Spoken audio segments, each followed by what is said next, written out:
So last time you guys asked to see Soldier 76 in the next VOD review, and here we are with him. And with that said, if you want to see any certain character in the future, or you want to see any certain player that I talk about in the future, please do leave a comment in this comment section down below what character or what player, and whoever gets the most comments or the most likes, I will do next.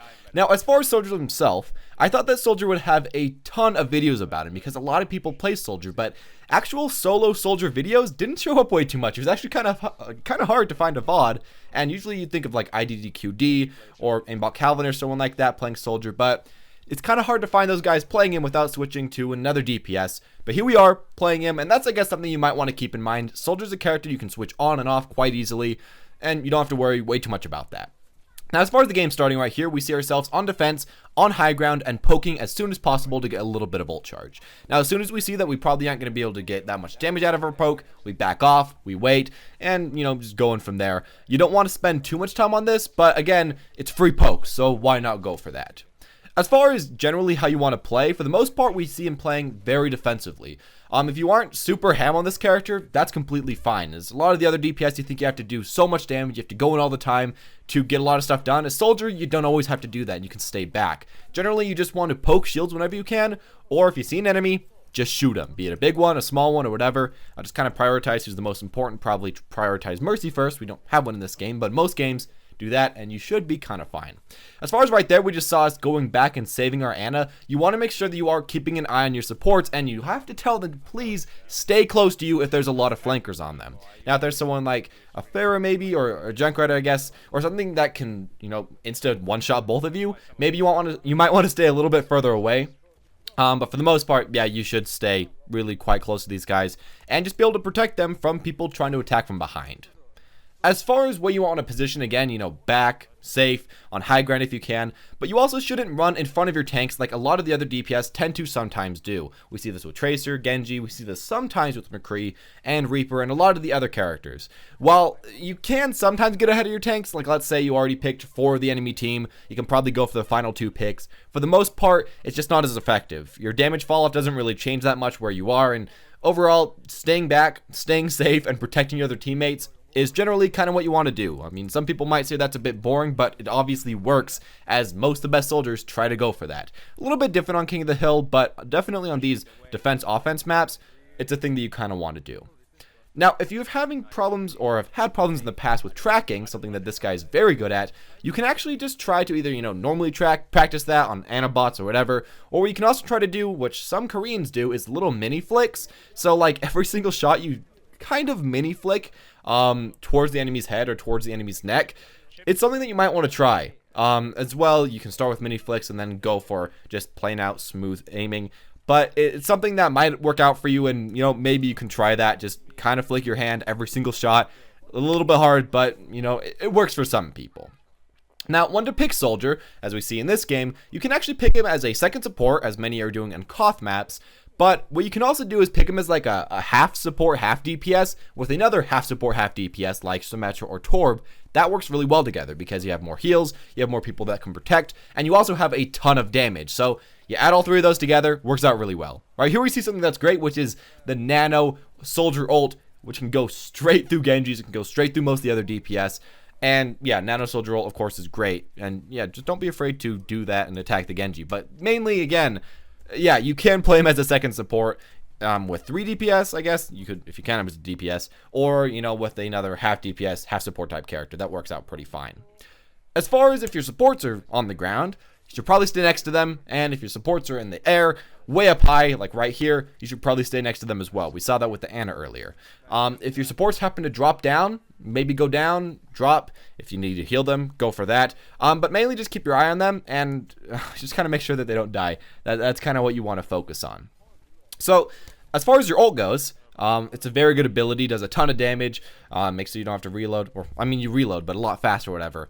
But make sure that you save it until defense matrix is down. It's a lot easier now. The defense matrix is only 2 seconds, but still, D.Va can just walk up, defense matrix, and then of course just soak up a ton of damage from your ultimate. If you can make sure that defense matrix is down, and maybe that the D.Va is near like half HP or something, and you can just try to shoot her and headshot her before you ult.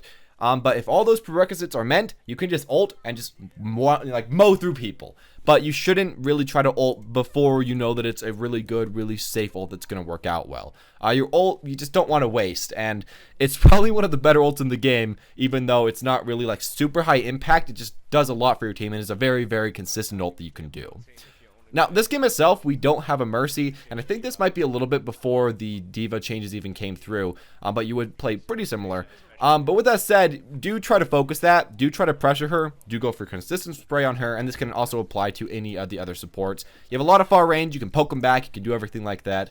As far as D.Va though, with her new rework, you gotta have to be careful. If your healing pack isn't up, you usually cannot 1v1 D.Va anymore because of her micro missiles. So please, either wait next to your supports or tanks to try to 1v1 her, or just wait until your E's up and then you can try to kill her from there. Now, as far as Soldier himself, it's kind of weird because a lot of people actually play Soldier, but few actually main him. So if you're trying to find how to play this guy and you're trying to find VODs and everything, don't be afraid to just look up Soldier VODs and just watch bits and pieces from when people are playing Soldier. It's kind of awkward, and I wish that more people would actually consistently play this guy, but I mean, I guess he's just not like a character people want to main, but a character that's definitely very good because he is a strong character. He does a lot of damage, very consistent, very far range. He has pretty much it all, but it is kind of hard in some cases to learn like a certain Soldier playstyle because there's so many, but they aren't like super consistently playing the character, at least right now, and at least on YouTube. Now, right here, we see something that's nice, which is that he's actually on top of the aircraft carrier, and, you know, earlier on we saw him in high ground, but mainly just getting on some weird, awkward positions that you can hide behind the position that you're on. That's even better. Like this aircraft carrier, of course, that's super safe. Or, I mean, the aircraft, not the carrier. But, yeah, that's safe. You can walk back at people, try to dive you, get some healing, get some support, and, of course, you can walk forward and get a ton of poke. I know it depends on the map, but just if you maybe even learn just this trick for this map, that can be nice and can help you win quite easily. Now, I guess when it comes to metas, right now we're a bit more of like a Pharah, Mercy, Junkrat meta, which is nice. And I think Soldier works really, really well against that meta because you can poke them out from long range. You can obviously get a ton of damage out. You can quite easily pick the Mercy if you do have your ultimate up. But even if you're working in dive, it can work okay too. Right here we see that we are kind of a dive comp versus another dive comp, and it's working. So don't be afraid to pick Soldier in almost any situation because you kind of can. I think we saw an Ana a little bit ago also. When you do see a pick, like an easy Ana kill, please call out to your team that there is an easy Ana kill, because often you're going to have high ground, you can see way more than your team, and you can tell them where the Ana kill is, and then your team can go for that.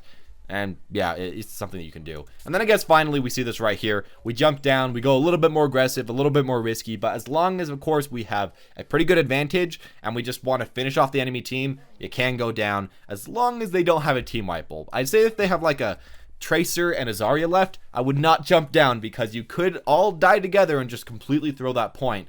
But the enemy team didn't have anything like that, so we were pretty safe overall, and of course it worked out quite well for us.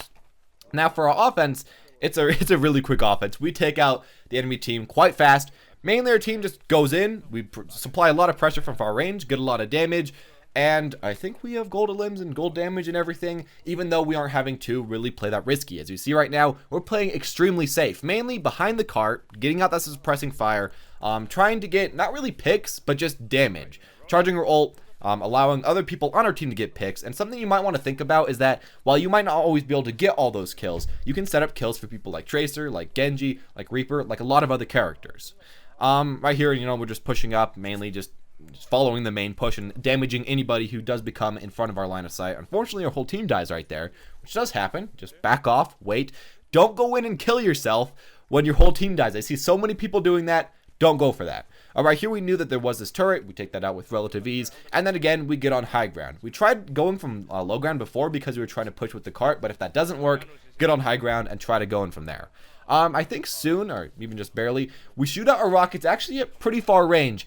Often, if we don't see a close range target that we can kill one shot with a rocket and then, you know, our primary fire, we're going to go for our rockets at pretty decently far ranged. Maybe we won't always hit the target, but we can at least force them to move. And if we do hit, well, there we go. We get a lot of damage. It works out pretty well. Unfortunately, we go for ult, I think, a little bit too early right here. We were not expecting the D.Va to jump up, and we were hoping that we could quite easily kill, I think, the Genji. But it worked out okay. We got to the point, and it wasn't way too bad. Now, if there is a D.Va matrixing you, you can either just try to kill her if she's off by herself. No reason not to do that. try to walk through her and shoot her, or you can just walk straight past her and try to shoot the people behind her. That works pretty well as well. I guess finally, if none of that works, you can just jump off the high ground and try to get as much damage as you can before the diva kind of catches on and also jumps up the high ground. You can do any of those things and they all work quite well. Continuing from here, I think we get a few kills up here, get a few picks, and then we push up a little bit because there's no reason to really not to. If you can push up, of course, go for that, and shoot where you think people are going to be going in the next few seconds, like we see right there. Charge up your ult, go for whatever you can, because again, you have free ult charge, you have free time, and you have a lot of just stuff you can do with Soldier, almost all the time. Essentially, just playing Soldier in general will make you more consistent, give you high damage at high range, but maybe you have a little bit less pick potential than most other DPS, and maybe even less pick potential than other far-ish range DPS, especially like Widow, but even kind of like McCree. You throw away a little bit of that pick potential for, I guess, more consistent damage, and I feel like when you're trying to carry yourself through the ranks, consistent damage is probably the most important thing, so please do try to play like that if you do want to. I guess become like one of these guys and actually carry a lot of your games. It may not look like he's doing way too much on paper, but when you actually look at the gameplay and his win rate and everything, it's really, really good.